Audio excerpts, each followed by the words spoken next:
Have I mentioned that I cannot stand playing in Coors Field? What a roller coaster of a weekend. We have a lot to talk about. Series victory, obviously. Glad to get out of there with a win. Injury updates, some people coming back, super exciting. And then Michael Lorenzen is your 2023 Detroit Tigers representative in the All-Star game. Let's talk about all of it all today on Locked On Tigers. You are Locked On Tigers, your daily Detroit Tigers podcast. Part of the Locked On Podcast Network, your team every day.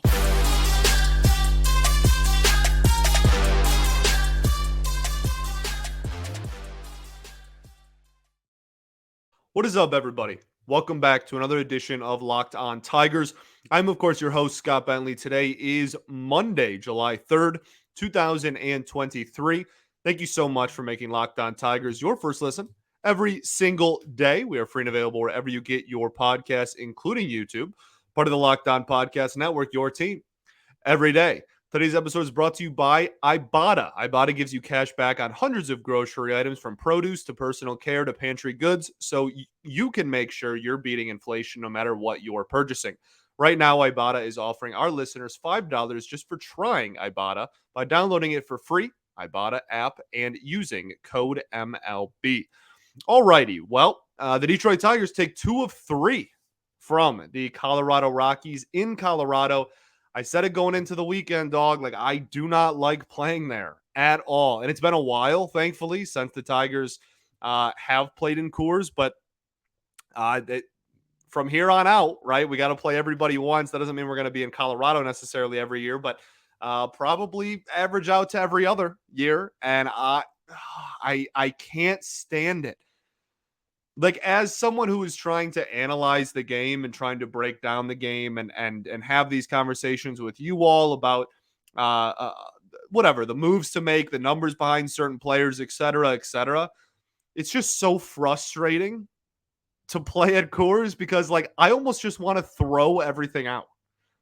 Like, none of this, like, Sunday's game really was the biggest one. Friday and Saturday, to Coors Field's credit, was not as ridiculous as Sunday. But, like, you watch a game like Sunday and you're like, all right, well, like, this isn't happening ever again. Like, the Tigers aren't going to be a part of a game like this ever again. Colorado's going to be a part of 40 more, but we're not going to be, like, this is not happening. Like, this is not a sustainable thing where, like, the Tigers aren't going to hit whatever 4 or 5 home runs in a game. They're not going to have 2 grand slams in a game. It's been like 13, 14 years since we've done that last. Like, it's just, they tweeted out the names too. The last time the Tigers had 2 grand slams in a game, the Tigers PR department is the first person that I saw tweet this out.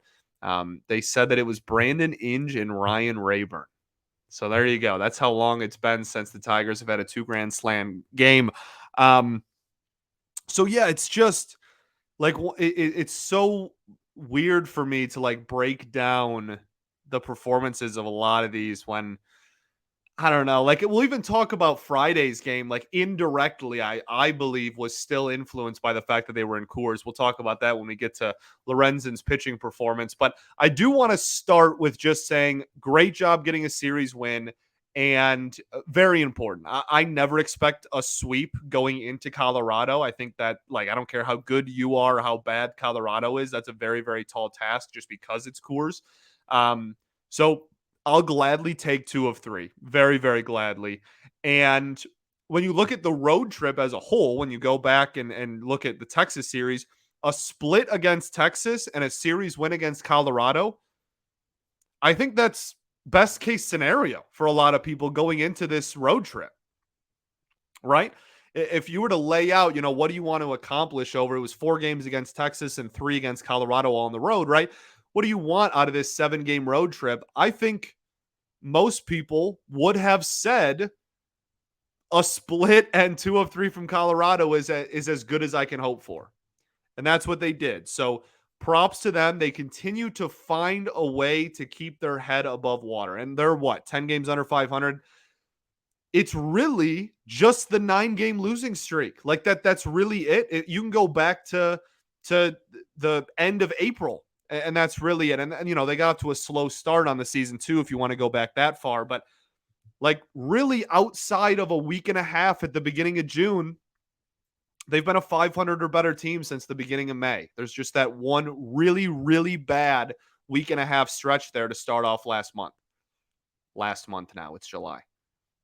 So, and I know you can't play that game, and it's a very slippery slope, and you can't just not count losses. I'm not trying to give them excuses. They still have a long way to go before I'm like a believer that this team is like a solid, good product or whatever. But and so many holes still in this lineup, especially.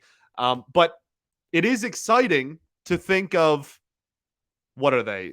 Who I think the Twins lost today. Yep, we are 4 games out of first place. They're 9 under 500. My apologies. They're 4 games out of first place. And this week, we'll get to the injury updates thing here. They have Eduardo Rodriguez and Tarik Skubal both back this week, pitching Tuesday and Wednesday, the first 2 games against the Oakland Athletics, who are historically awful. So you're 4 games out of first. And look, I've said it a billion times. I'm not saying that this team is going to make a run. They still have a lot to prove to me. The majority of this lineup, I still think, it has so much room to improve to be a competent or albeit a competitive, like second half of the season, you're making a playoff push lineup. But it is exciting just of the prospect of, hey, you're 4 games out of first place. Your 2 best pitchers are coming back this week. They'll be ready, obviously, by the other end of the All-Star break then as well. Riley Green is now in Toledo and supposed to be making his rehab assignment by, they are hoping Monday, but we'll see what happens.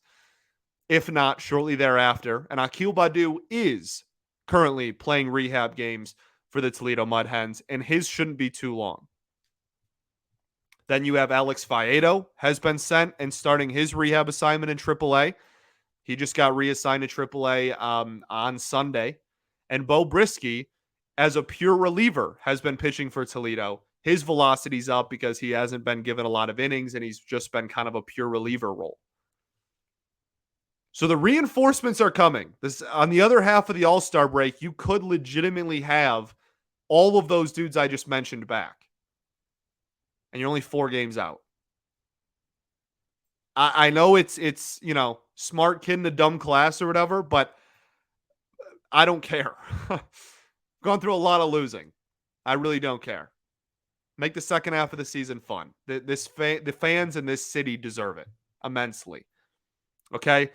Let's talk about the starting pitching. I want to start with Michael Lorenzen because he was the Friday starter, and then we'll talk about Michael Lorenzen again at the end of the show. But so Lorenzen he struggled a little bit. The results weren't great on Friday's game. His final line would be, I lost it. Dang it. His final line would be 5 innings, 7 hits, 5 earned runs, 1 walk, and 4 strikeouts. His ERA up to 4.28 on the season. Sounds like an all-star line to me. So I think that the biggest thing with this outing was I feel like he didn't get hit super hard in the sense that he was giving up like a billion home runs or anything like that, right? Like the Rockies, I think, only had 1 homer on the game, and Chase and Shreve gave that up. Like Lorenzen was it was single after single after single after single. And so I want to point to something in his repertoire that he used on Friday and why I think it happened, because even though it wasn't a lot of extra base hits and a lot of hard, deep fly balls, like most times pitchers get rocked in Coors Field, I still think it was the Coors effect. And I'll explain why right after I tell y'all about our friends over at Ibotta. Like I said in the beginning, picking up burgers and hot dogs for a summer barbecue can be beneficial to you. You're already doing it, so why not get cash back with Ibotta? Ibotta gives you cash back on hundreds of grocery items, from produce to personal care to pantry goods, so you can make sure you're beating inflation no matter what you're purchasing. Either link your loyalty account or upload your receipt after you shop, and you can get your cash back. It's truly that easy. The average Ibotta user earns $120 a year. That could cover the cost of an entire shopping trip. Or you could use that cash back to buy that flight you've been eyeing, or that game you've been dying to go to, or a fancy dinner that you've been craving. Other apps give you points that really don't amount to much. With the Ibotta, you actually get real cash back that you can cash out at your bank account, PayPal, or into gift cards. You can earn cash back on hundreds of online brands and retailers too when you start with Ibotta, including Lowe's, Macy's, Sephora, Best Buy, and so many more. And right now, Ibotta is offering our listeners just $5 for trying Ibotta by using the code MLB when you register. So you get $5 just for signing up. Why not? Just go to the App Store, go to Google Play, download the free Ibotta app when you use code MLB. That's IBOTTA in the Google Play or App Store, and use code MLB. All right, everybody, welcome back here. Segment 2 of Locked On Tigers. I appreciate y'all for tuning in, making us your first listen every single day. Shout out to the everydayers that do tune in every day. We'll be back tomorrow. I don't know what tomorrow's episode is going to look like yet. I do kind of want to start dabbling into draft season because that is only a couple weeks away now. But we do still have time for that. I'll see. I want to bring some people on, some like draft experts on as well to kind of pick their brain on it for you. So if we might do that tomorrow, but also it's been really convenient having like days off to start off months, because we can do like month recaps and talk about kind of where the team stands. I don't know. I haven't really figured it out yet, but we will be back tomorrow, and I hope that it is a good episode. Shout out to the everydayers for real. I appreciate y'all greatly. Okay, let's get into this Michael Lorenzen start. So I think it's still a Coors effect thing. And again, not a lot of deep contact, but he threw the slider 33 times. He threw the changeup 26 times. He threw the sinker 20 times, and the four-seam fastball only 14 times. That was his 95-pitch breakdown. He threw 2 sweepers as well, for all you math people out there that were like, that doesn't add up. So, what am I talking about? My point being is that I think they compensated greatly, perhaps even overcompensated, for playing in Coors Field. I think that the game plan for Michael Lorenzen, the sinker is comfortably his 4th thrown pitch. He throws the fastball the most, over 30%. He throws the slider the fastball is at 33%, the slider's at 24%, the changeup is at 20%. The sinker is, throughout the season, only thrown 13% of the time. In this one, it was thrown 21% of the time, and more than his four-seam fastball. And he went mostly breaking ball at more than any other pitch. So none of these numbers are really bad. Like he had 9 whiffs, 5 on the changeup. That's a solid number. Could have had more on the slider, I guess, in a perfect world. Was missing up a little bit with that, which is always dangerous in Coors. And yeah, I mean, like, could have had a few more called strikes. It wasn't really fooling anybody with a ton of, didn't really freeze anybody. Again, not a huge whiff rate either. But it wasn't an awful performance. Like, the average exit velocity was 85 miles an hour. Like he just, again, it was a lot of singles. And I think that the game plan was, we don't want you to leave the ball up. We don't want you to throw the fastball up in the zone. And you have a sinker. You don't use it that much. But in Coors, if there's any place to use the sinker a lot, that's where to use it. And I think that they just went out there and you're like, just throw the sinker a lot more than you're used to. And it was just one of those games where the ball had eyes a little bit, and he just got some seeing eye singles. And it was just single after single. Sinkers don't miss bats. That's like the big thing against them, right? We talk about that with Foley and Erod all the time. So in a game where you're going to throw that pitch more than you're used to, you're not going to get a lot of swings and misses. And the lineup was just able to put the ball in play, and it just is what it is. I have a hard time taking really anything that happens in this ballpark when you're a road team with like a lot of, a lot of, I don't know, more than a grain of salt. But so that was kind of my opinion of the Lorenzen start.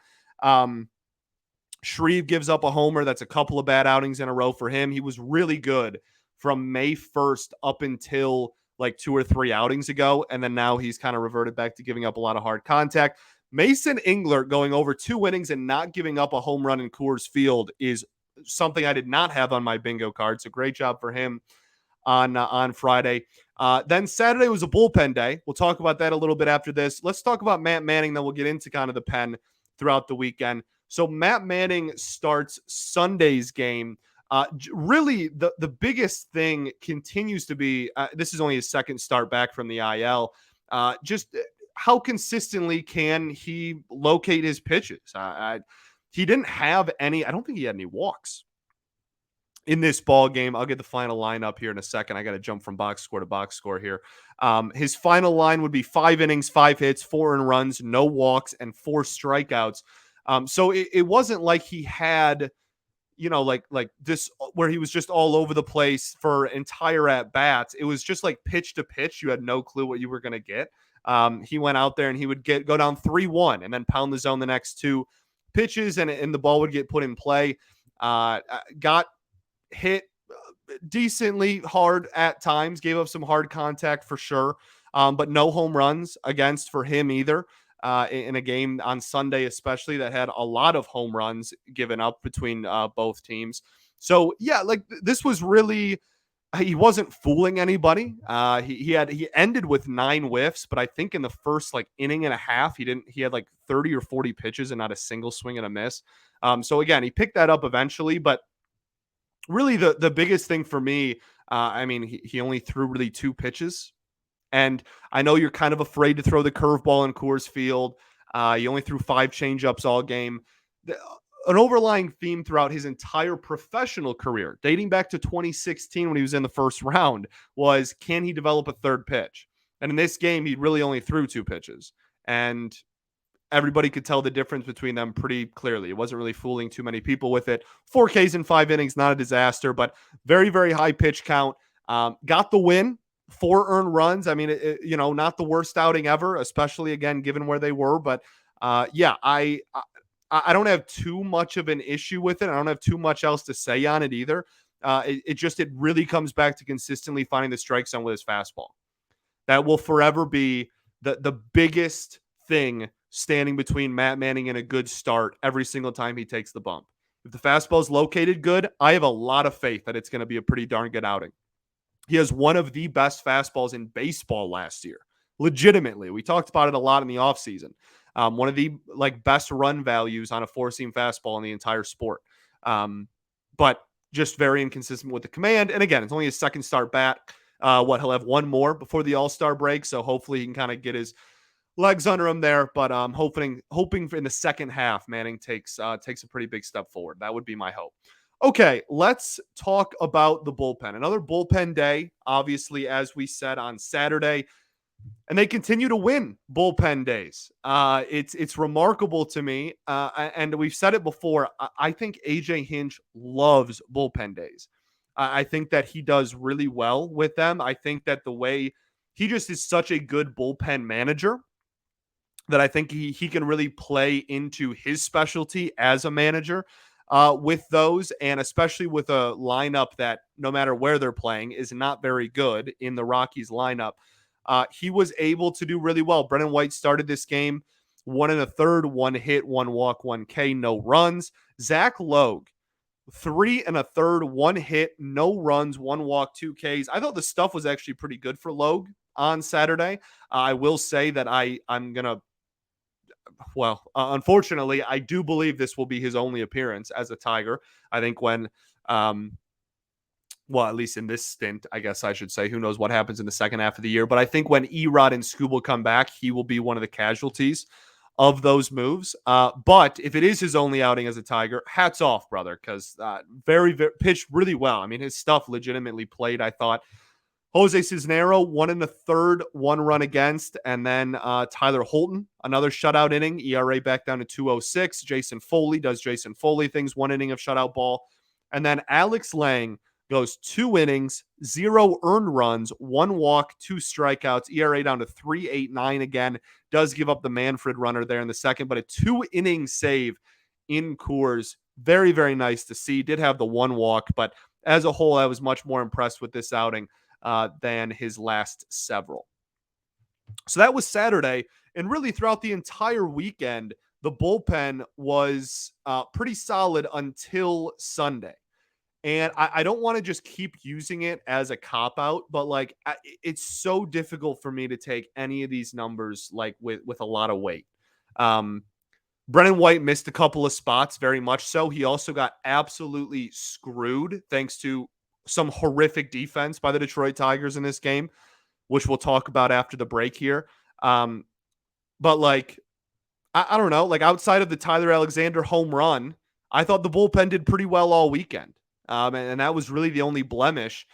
Uh, the entire 3-game series, like the only thing I really look at, and I'm like, oh, that could have been, I guess, a little bit better. That was just a bad pitch that got turned on. But again, that's even still a home run in Coors. Like, I don't know. I think given the situation that they were put in, bullpen day, home run friendly park, etc. I'm very, very pleased with how this bullpen performed the entire weekend. I think 2 thumbs up. Very, very happy with how they did. Thought they were managed well, and this bullpen continues to impress a lot of people, myself included. So, okay, let's talk about the offense and the defense, and then Michael Lorenzen being the all-star. We'll do that right after this. All right, everybody, welcome back here. Segment 3, third and final segment, rather, of Locked On Tigers. Okay, so in the same breath that I've been complaining about Coors nonstop for pitching stats, it's only fair that I feel the same way about the offense. Now, the first 2 days, the offense was, I thought, pretty embarrassing, to be completely honest with you. I was very, very frustrated. Game 2, until the Zach McKinstry home run, one of the most frustrating games I've watched all year. They got absolutely sliced and diced by a bunch of 5+ ERA relievers in Coors Field. I think that is unbelievably embarrassing. On Friday, they only scored, how many runs did they get off of him? Let's make sure my numbers are correct. I think it was 3. They gave up, so Austin Gomber started. He went 7 innings, 2 earned runs, 3 runs total, 7 strikeouts. For those who don't know, Austin Gomber going into this outing had an ERA of 7 and was there was a legitimate argument now that Joey Wentz is in AAA that Austin Gomber is the worst everyday 5th starter in Major League Baseball this season. And he put out the best outing of his season. It's the longest outing of his season, and only 2 earned runs against in Coors Field. Just a rollover, no life whatsoever performance by the offense on Friday. Unbelievably frustrating. And then they follow it up Saturday with, again, like I said, another dud. I mean, thank goodness Zach McKinstry came through and hit the home run late because, was it the 10th inning in extras? Because they got, again, 1 run. And bullpen games, I think a lot of people view bullpen games as like the other team is punting. I think that's somewhat of the opposite of the case. They're punting on using their bullpen the rest of the series if it's like early on, for sure, because you need innings, and that's why every team just can't just do bullpen games every day. You need innings very, very badly. And we've talked about that at length. Everybody knows my fascination and my passion for innings, but you can play matchups a lot better. And it is a lot harder than you think to score consistently off of a team that's having a bullpen day. But there's still no excuse for this. The Rockies bullpen is bad. You're playing in Coors Field. At one point, they had a dude go out there who had a 7 ERA in AAA. That was legitimately a reliever they used at one point. Not a 7 ERA in Coors, not a 7 ERA in the majors for the Rockies. He had a 7 ERA in AAA this season and pitched in this ball game, and you had 1 run through 9 innings. Again, thank goodness Zach McKinstry did well, and we had a bullpen day too on that day, and obviously we did well. So frustrating until it wasn't. And then Sunday, you get the full Coors effect. And there's just what we had 5 homers, 2 grand slams. Like Jake Marisnick's not going to hit a grand slam again, right? He might not even hit a homer again for the Tigers. Genuinely, that might be his only home run in his Tigers career. That's a very, very, very real possibility, right? Jake Rogers homers, Spencer Torkelson homers. He had a great day on Sunday, just all around.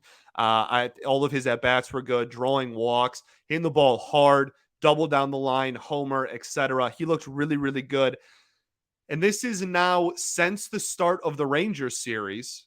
His numbers, or since whenever the first homer he hit in the Rangers series, if that was day one, whatever. Since then, his numbers are really good. We need sustained good ABs for the foreseeable future. We can't just have this like dips and spikes and peaks and valleys, whatever analogy you want to use, because I apparently can't pick one. We need consistent ABs. And even this weekend, he had, what was it, Saturday? I keep having to jump between box scores. I apologize. Saturday 1 for 4 with a walk. One of these days, I was watching him and I was like, man, like even this, I guess he had 1 for 4 with an RBI on Friday as well. But he had a couple of at bats. I think it was Saturday, where like chased way out of the zone again, and like clearly mad at himself and understands that he needs to get better. But it's been good. It's been a nice heater, but we need sustained, good, consistent ABs for like, at this point, I'd take like a week. You give me like an 1,000 OPS over a week, I'll be like, all right, dude, it's in there. Like deep within him, it is possible. Like he's a really good major league hitter is in there. Just need the consistency. But yeah, another homer in this game. Fantastic game on Sunday. For as much as I'm trying to pinpoint one bad at bat I found over the weekend, it should not take away from it. It was a solid weekend, and Sunday specifically, I thought he looked fantastic at the plate pretty much the entire day. Zach McKinstry, nice little solid weekend. Good to see.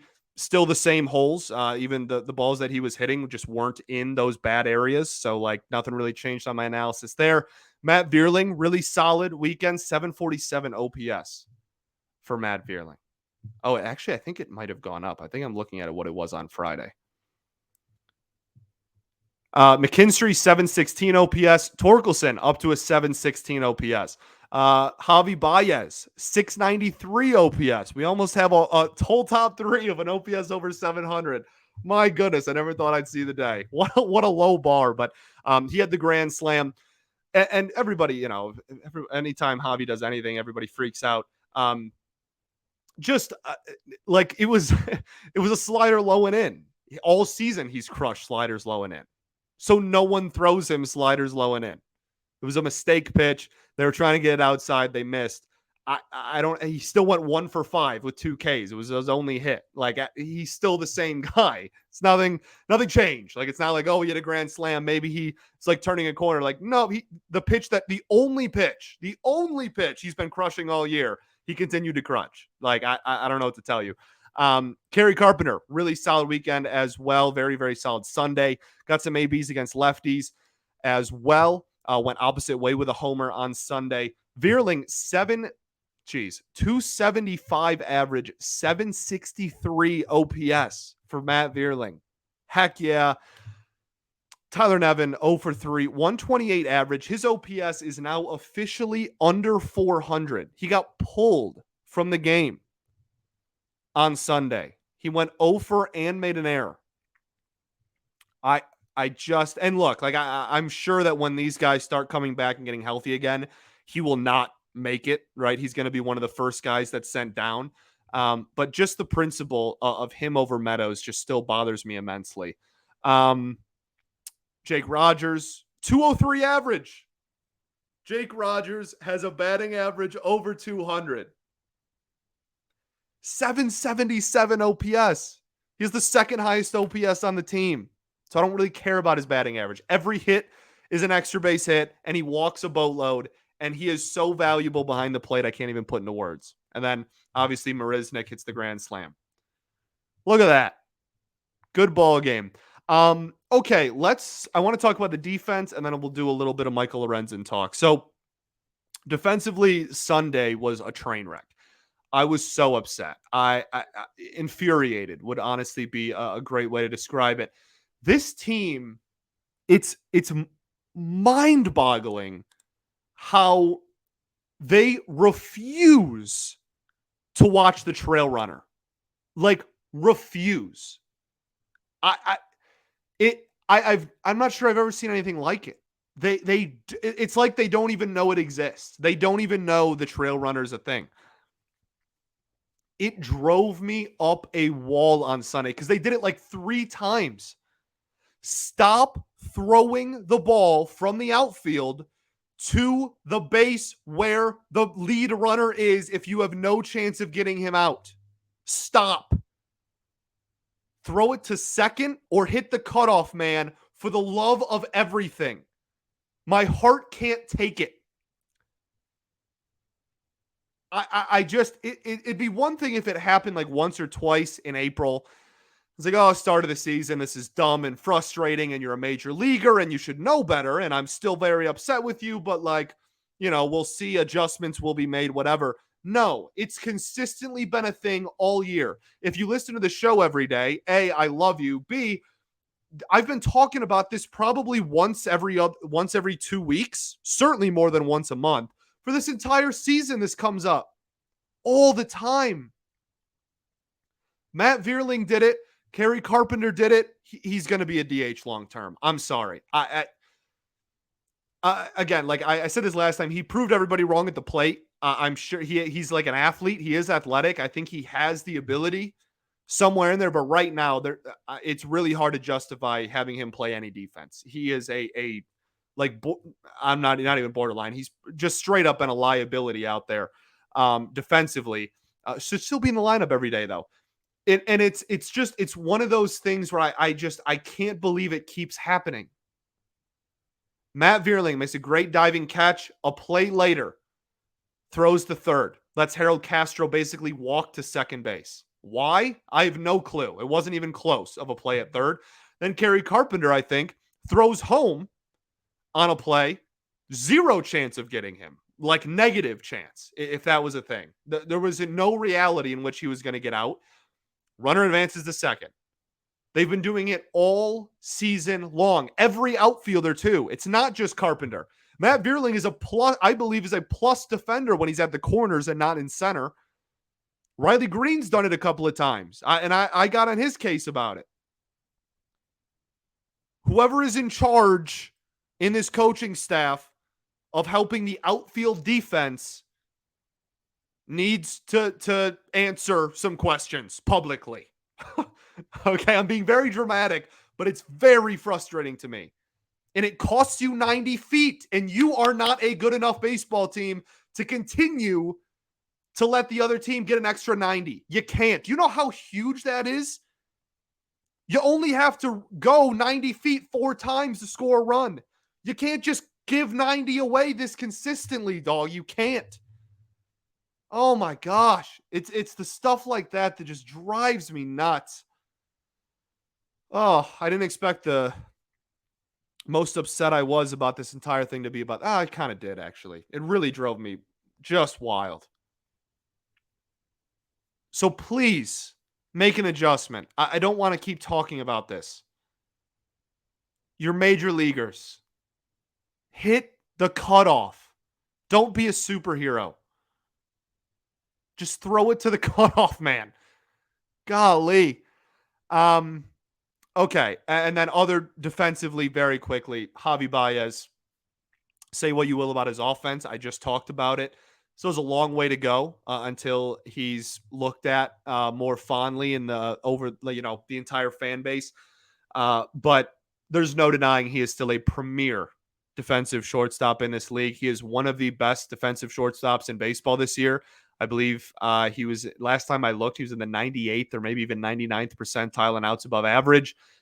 Very good DRS numbers, elite outs above average numbers at perhaps one of the, not even perhaps, probably one of the 3 most important defensive positions on the baseball field. He's very valuable still in that regard and made legitimately one of the best defensive plays I've seen in a very long time from a shortstop. Truly unbelievable. And then Spencer Torkelson, not a very good fielder, to be honest with you, but like on balls in play, I should say, but is legitimately one of, if not straight up, the best at scooping the baseball in all of baseball. So yeah, nice little duo there with how kind of crazy Javi's throws can get at times. Throwing errors not included in OAA. Okay, let's talk about Michael Lorenzen. This is going to be a really long episode. I apologize. So Michael Lorenzen is named the All-Star. I don't have a 20-minute spiel on this. I really don't. First off, it's not the dude's fault. Everybody that's like going after him, you're ridiculous. Like, calm down. It, Michael Lorenzen did not make himself an all-star. Michael Lorenzen is not going around going, oh, I'm an all-star caliber pitcher, whatever. Like, he even said when he was asked about it, he's like, I have an ERA in the mid-4s. Like, this has to be a mistake. I thought I was getting pranked. And that was legit. And he said, like, it probably should have been Foley or Lang, or I think he said Holton's name too. Like, so everybody take a breather with like harping on Lorenzen individually. That's beyond not deserved. He didn't do anything wrong. But my biggest thing here is that I don't know if it's like I genuinely I don't know how the reserves, like how that process really works. I know that obviously every team needs to have a representative, and I know that the reserves and pitchers are voted via a player vote, and there's a big and there, also the commissioner's office. So like we don't have a peek behind the curtain. We don't know if like players just were like, yeah, Lorenzen's just really, really good. I don't know what to tell you. And like he was like the player vote, or if there was like, hey, the American League has a lot of elite closers. Okay. And Alex Lang did not have a good June. I don't think Alex Lang deserved to be an all-star. I genuinely don't. I think he should have been the all-star last year instead of Gregory Soto because his first half was really good. I don't think Alex Lang should have been the Tigers all-star this year. I don't. I shouldn't have been Michael Lorenzen, but I don't think it should have been Lang. But it mostly goes to elite closers. And you have, I mean, just in the AL Central alone, you have two of the best closers in the entire game of baseball, right? In Minnesota and Cleveland. So like they're maybe they were like, oh, like we already have a lot of like 1 inning reliever or closers in our bullpen. So we're going to go with a starter for the Tigers, and the only healthy starter right now that really is Michael Lorenzen. So it's going to be him. In my opinion, it should have been Jason Foley, and everybody knows that I'm a big Jason Foley fan, but I think it pretty comfortably should have been Jason Foley at that. He's got like a 2.15, 2.17 ERA on the year, one of the best ground ball pitchers in the entire game of baseball. Just for reference, if you use Fangraphs WAR, right, F-WAR, Jason Foley is, as a reliever in the end of June, as a reliever on July 2nd, has a WAR of 1.1. If you're not familiar with WAR, don't really use it, that is insanely good. The best relievers in baseball over the course of a season usually have ERAs that are like 1.5. Maybe like the best reliever in baseball will be pushing 2 or whatnot, right? Like that's how WAR is really kind of affected for those relievers. So the fact that we have a reliever on our team that's already worth a win, according to Fangraphs, at the start of July, and he's not an all-star, I think is asinine. I think it's really a failure of the system here. Nobody on this team deserves to be an all-star healthy, deserves to be an all-star more than Jason Foley. And I do feel for him. This all being said, the like, oh my goodness, the Tigers are so bad. Look, 4.4 ERA or 4.3 ERA. Michael Lorenzen has to be their all-star, whatever, is just as ridiculous. The team, the people that deserve to be all-stars are hurt. It's not rocket science. Like, we're not the first team ever to have injuries. I just, this is like not a big deal to me because of that. Like everybody's freaking out about it. Like what? Like And I understand if you think Foley should have been over him. I get that. But like, just the premise of Lorenzen, like, if Erod was healthy, guess what? It would have been Erod and it wouldn't have even been close. If Riley Green was healthy, he would have been in the mix. He would have been in the conversation. American League outfield is loaded, but he would have been in that mix 100%. The two guys that deserve to be all-stars are hurt, dog. I don't know what to tell you. Like, it's not like a big brain, like, again, it's not rocket science. So I don't know. Let's have fun with it. Let's support him in the All-Star game. Hopefully he gets into the game and can do kind of well. We'll see what happens. But like, I don't know. Everyone's acting like the sky is falling and like this is some like major huge deal. I feel bad for Foley, but I don't have any like negative opinions on Lorenzen in a vacuum being the All-Star. It just is how it played out. And it's, yeah. I think that's all I got. Thanks for making Locked On Tigers your first listen every single day. We're free and available wherever you get your podcasts, including YouTube. Shout out to the everydayers that do tune in every day. We'll be back tomorrow. Like I said, not sure what it's going to look like, but it's going to be a fun show. This is so long. This is the longest episode I've had in a while. So I apologize. We're like pushing 40, 45 minutes here, but very jam-packed weekend. We'll be back tomorrow with a much shorter episode. I appreciate y'all for putting up with me. Peace and love. Going to therapy's dope. And I'll catch y'all then, baby. Go Tigers.